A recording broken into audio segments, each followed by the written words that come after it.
Three, two, one. Hello, everybody, and welcome to Come Rain or Shine. Thank you so much for being here today. So if you could see what I see, and we're going to be putting these on YouTube as a new ad to Come Rain or Shine, you're going to see Mr. Richard Flint, CEO of Richard Flint International. And I'd like to hear the story about his shirts. I went to his LinkedIn, I went to his website, and they all have great shirts. But that's not what we're here to talk about today. Richard has just a great story. I mean, very interesting story, I'll say, not a traditional story. And I think we're going to be able to hear from him today and learn about that.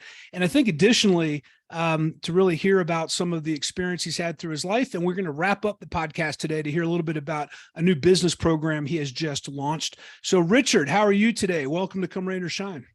Dan, thank you very much. I am honored to be here. I've done some research on you too, and I've heard some great things about what you're doing. So I am immensely honored to be here with you. Well, I appreciate that. And I love, this day's working from home as an entrepreneur. It's always fun to get on and meet someone new and hear their story. And on that note, we'd love to hear a little bit about your story and your background, and then got a couple questions for you. Okay, well, I'll make it brief because my story is filled with the turning points in my life. Everybody has turning points. And the challenge with most people is that they're too grounded in their fear to make a decision. So what they do is they take an action that many times is designed to avoid, not to confront. I was born in New Orleans.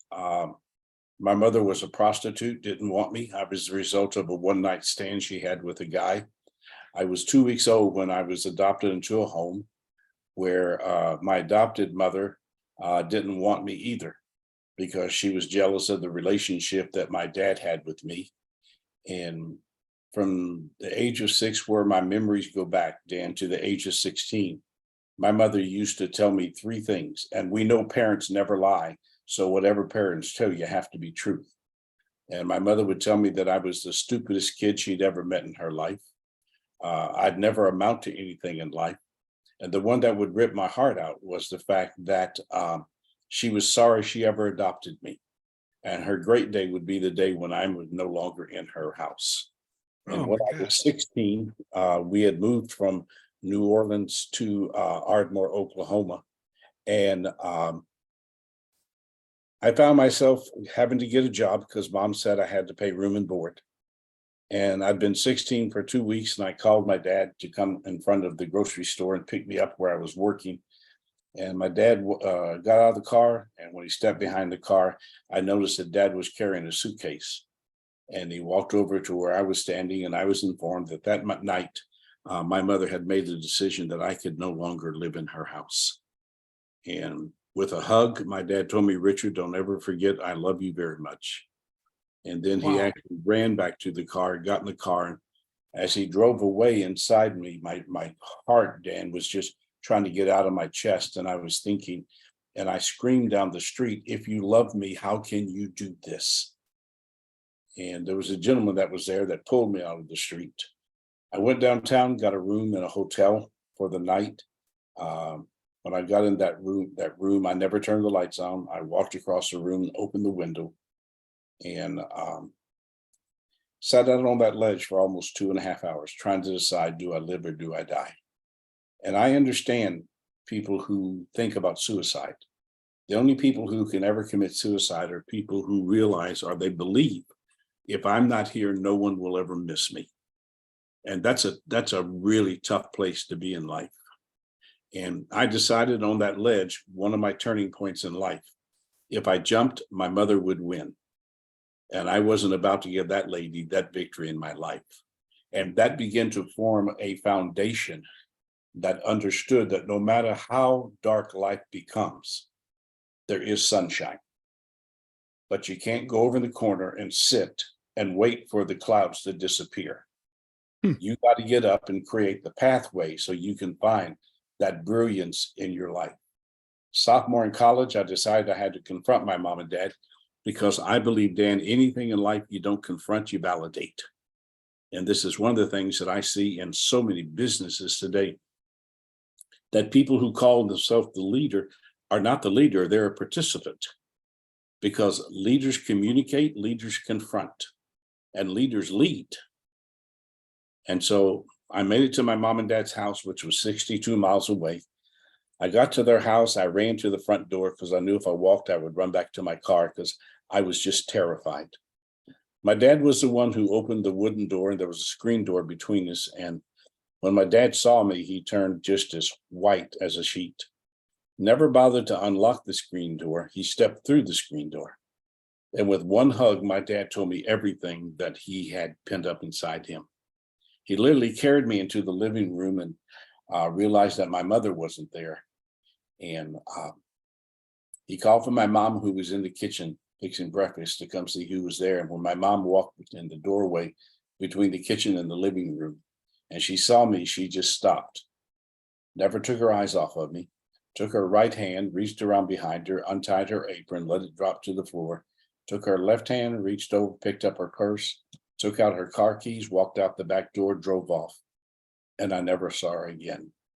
And that probably was the next biggest turning point in my life, Dan, because I realized that up to that point, I was living to try to prove to my mother she was wrong. And when she walked out that door, it told me nothing I would ever do with my life would ever change the jealousy that she had within her.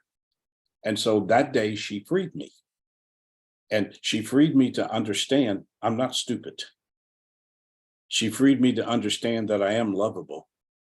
And she freed me to understand that I can have the life that I want to have, that this is my life to design. And this is another thing I see with so many young entrepreneurs today.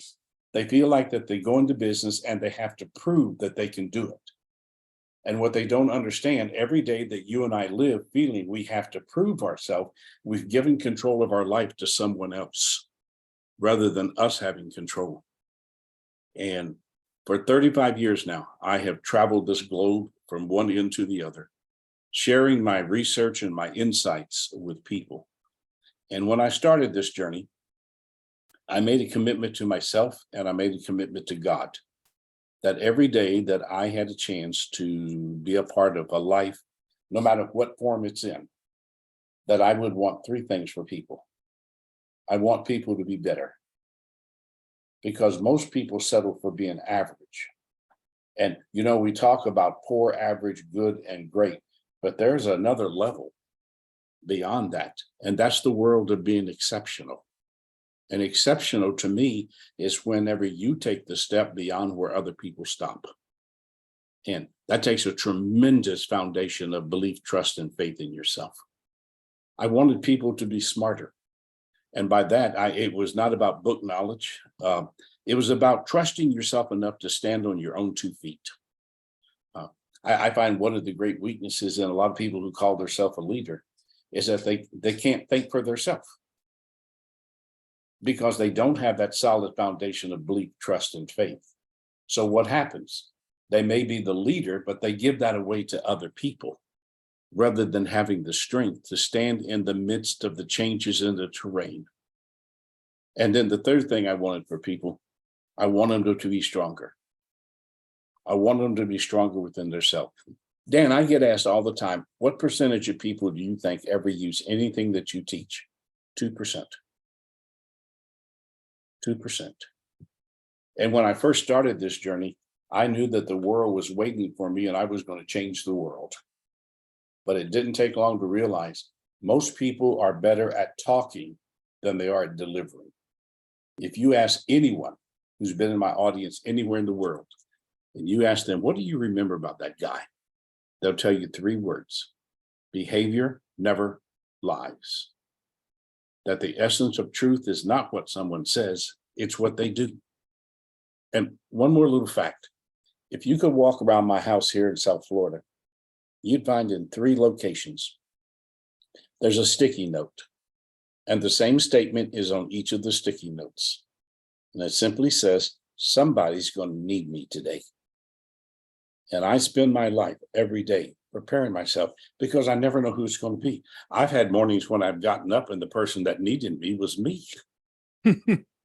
Because, you know, you've probably been there too. we can give so much of ourselves to other people that we run out of the positive that we have to give, and that we have to protect ourselves. But I'm on this crusade in life that if you want to improve, it's not about change. If you want to improve, then you've got to invest in yourself from the inside out. And I'll tell you something, it's challenging to live from the inside out because the world wants us to live from the outside in.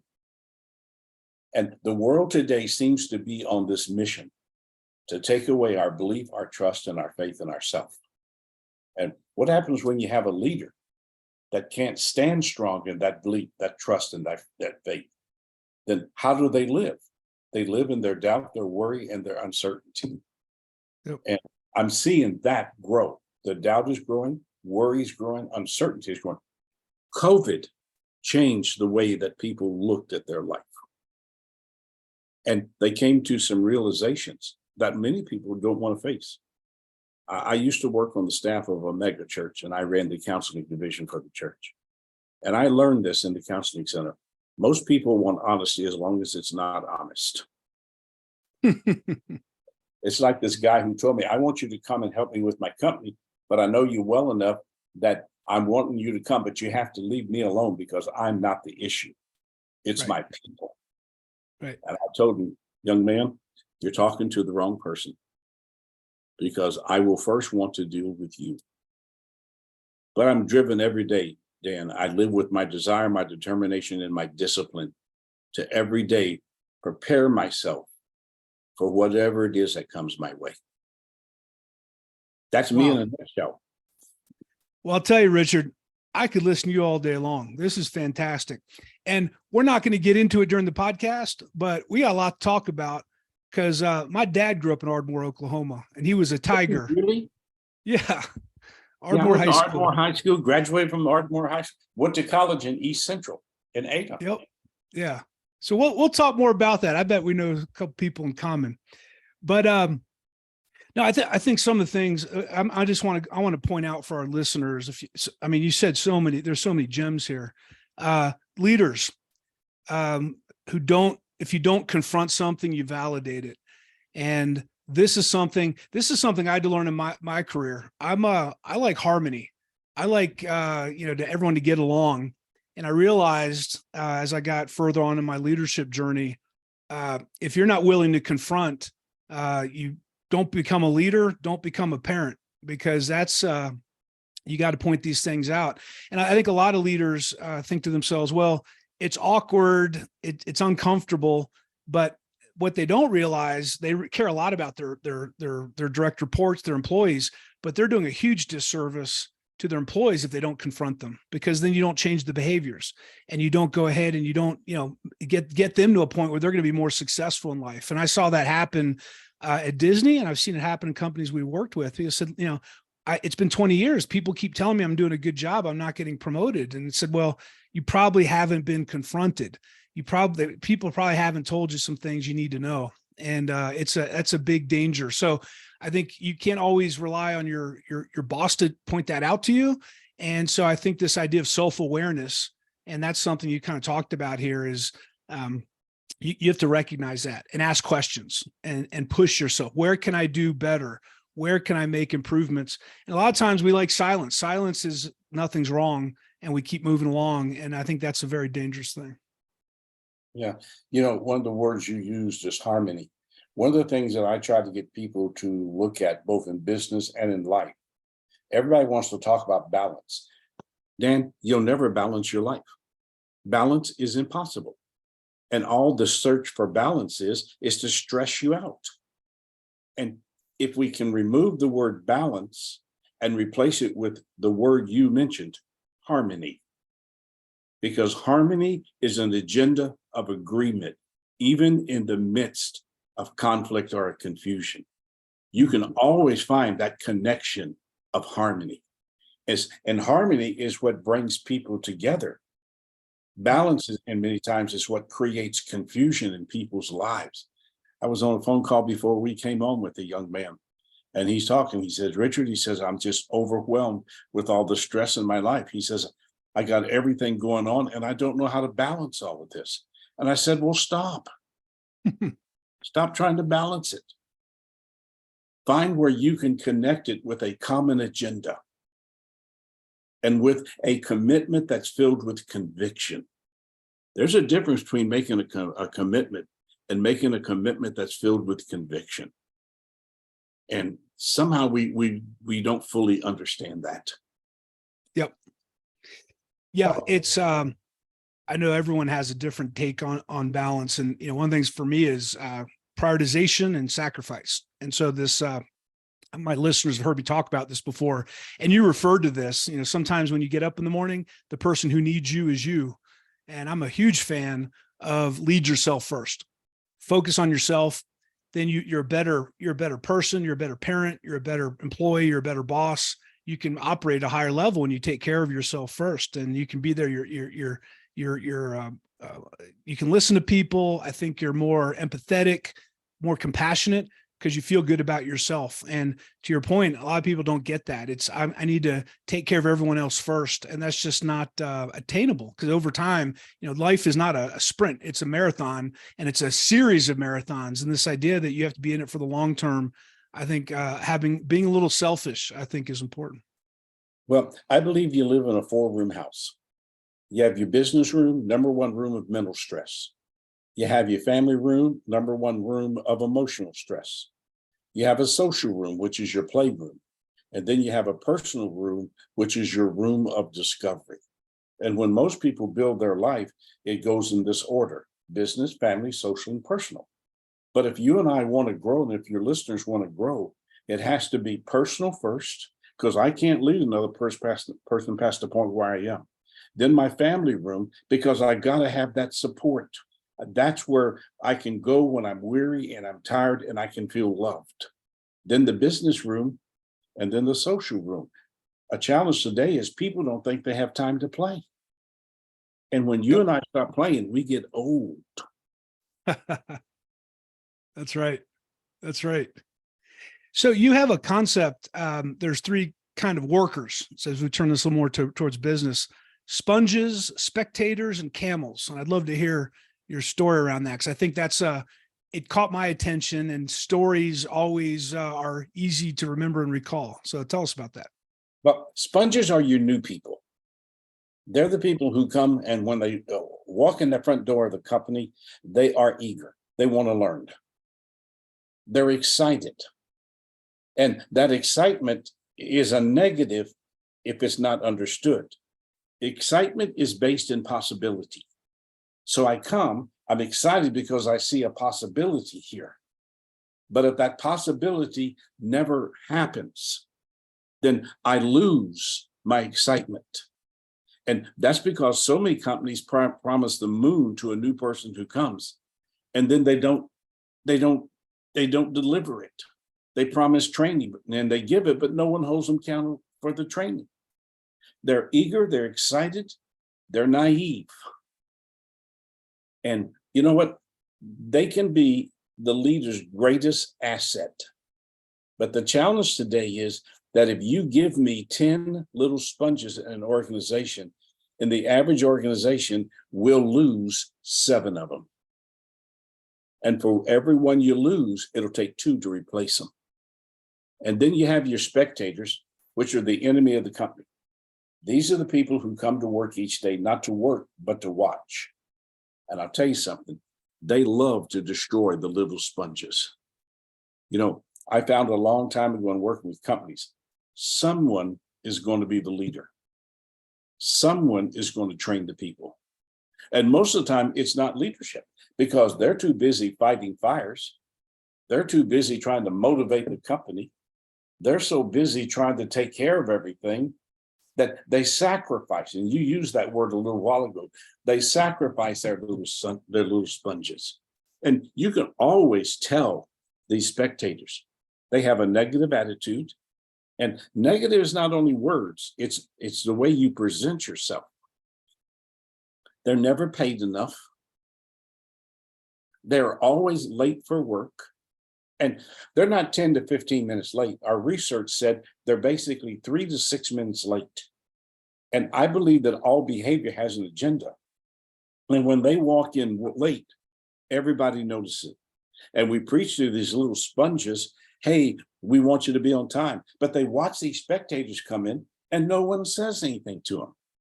There can be a chair on the end of the aisle and one in the middle, and they'll crawl across everybody to get to that middle seat because they want you to understand I don't have to play by the rules. Yep. And you know, they just tear the company apart from the inside.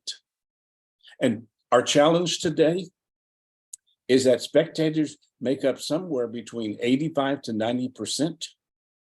And today we're keeping probably 60 to 70% of them. And how do you grow with negative people? How do you grow with people who don't want the company to improve? These people don't want the company to improve. They don't want those little sponges to go. You send those sponges to training and they come back and the spectators want to say, what'd you learn? Oh, they taught me that years ago and I haven't used it yet. Yep. And what happens is the spectators take over leading the sponges. And then you have your camels, which are the backbone of your company. These are the people who have an ethical presence. These are the people who are honest. These are the people that you can trust. These are the people that play no games with you. I have a program I called A Day at the Zoo. It's a study of 18 animals and their personalities, the people you have to work with every day. And one of the characteristics of the camel, which is true, when it's angry, mad, or upset, it will walk till it finds a human and spit on them. And so many times in this camel that they watch the little spectators, the little sponges being sacrificed to the spectators. They watch leadership who won't address the spectators. And pretty soon what happens, they get worn out. There are two basic reasons that we found 11 reasons why two-hump camels leave. You have one hump and two-hump camels. One-hump camels are your little sponges maturing to go to Camelot. And then your one-hump camels, your two-hump camels are the camels that you depend on. And we found two major reasons why the two-hump camels leave. They lose respect for management because they see the inconsistencies, they see the inefficiencies, they see how no one wants to confront the spectator. And they watch the company that could be more disintegrate and diminish in quality because those spectators don't want it to grow. And then the second reason, which is huge today, they're retiring. We're losing the two-hump camels out of companies today. And companies aren't prepared. I take on a certain group of people every year and I'm their mentor, not their coach. I'm their mentor for 1 year. And yesterday, one of my two-hump camels walked out of a company because of the fact he says, I can't trust management. He says, I've been here 21 years. And what I'm watching now is this company come apart because leadership is more interested in their bonus and pleasing the board of directors than they are making this company healthy. And every time you lose a two-hump camel, it takes 3 people to replace them. Yep. And there's a lot more to this piece of research. Yeah, it's a great way to think about it. And everything you're saying is it's the malaise of a lot of companies and they're in it for the short term. And there's something else that, I love working. I loved working at Disney. I love working now. And there has to be, companies need to recognize, people, they're making a livelihood and they spend a lot of time at work. We need to make this a challenging place. And I don't think people mind working hard. I've talked to lots of leaders. Say, I don't mind working hard. I just need to be respected and I need to make progress. And as long as I can be respected and make progress, I'll work all kinds of days and nights and weekends. And I think a lot of companies miss out on that. And I think a lot of the younger generations are being inappropriately tagged as, well, they don't want to work. Yes, they do. They just want to be productive. And a lot of times we create these just dynamics in these organizations and we reward the wrong behaviors. We don't align. Not everyone's aligned. So to your point, senior leadership is going for the bonuses and the board, and then they're telling the employees something else, and it's not aligned. It sounds hypocritical.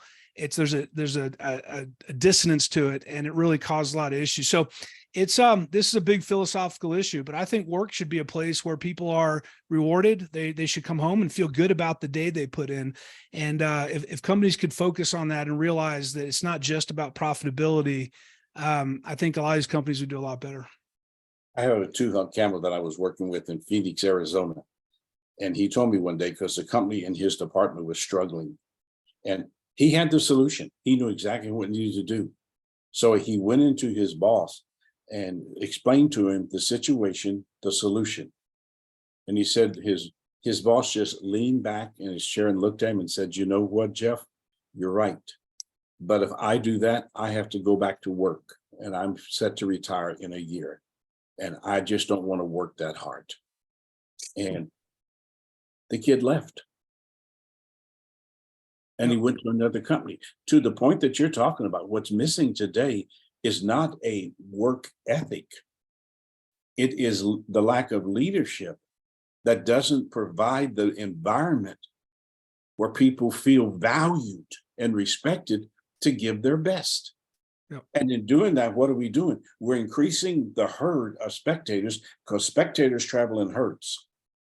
We're increasing the herd of spectators. We're letting the little sponges migrate into the spectators, and we're telling the camels, you're important, but we're not showing it. And it goes back to my 3 words: behavior never lies. Yep. If I'm important, let me know, respect me, show me that I'm valuable and that I'm needed. Yep. Fantastic. Well, Richard, you've just launched a new business program. I'd love to hear a little bit about that. And you referred to this concept of a lot of organizations lead from outside in, and yours takes an approach. And you've mentioned that on our talk, is leading from the inside out. So you could give us some more detail on that. What it is, Dan, is it's taken me basically 5 years to put this together. And COVID just showed me the need for this. It's 8 modules. It's a 16-week program. It's 8 modules. And each module is designed to take you deeper into the understanding of leadership. You know, we start with laying the right foundation. There are only 2 foundations in life: belief, trust, and faith; worry, doubt, and uncertainty. And whichever one of those 2 you choose, that creates the direction that you give to people.